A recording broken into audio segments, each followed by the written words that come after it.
जय Maharashtra Marathi live मध्ये आपलं सर्वांचं स्वागत आहे। बघूया यवतमाळ जिल्ह्यातील ताजा घडामोडी। गिरजाई कॉम्प्युटराइज्ड ब्राह्मणगाव इथं दिनांक 10/8/2025 रोजी गिरजाई कॉम्प्युटराइज्ड क्लिनिकल लॅबोरेटरीचा भव्य शुभारंभ करण्यात आला। यावेळी माजी आमदार प्रकाश पाटील देवसरकर यांच्या हस्ते फीत कापून उद्घाटन करण्यात आले।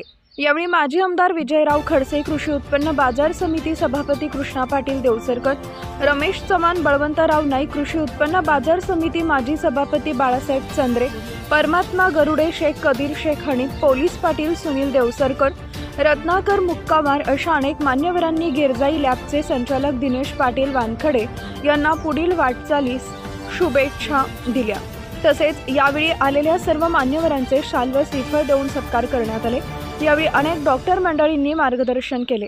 यावेळी नागोराव पाटील वानखडे, उपसरपंच राजेश्वर पाटील वानखेडे, विश्वेश्वर पाटील वानखेडे, कृष्णा पाटील वानखेडे, अंकुश पाटील वानखेडे, दीपक पाटील वानखेडे, कुणाल पाटील वानखेडे, ओंकार पाटील वानखेडे तसेच उमरखेड व ब्राह्मणगाव परिसरातील डॉक्टर मंडळी तसेच प्रतिष्ठित नागरिक मोठ्या प्रमाणात उपस्थित होते।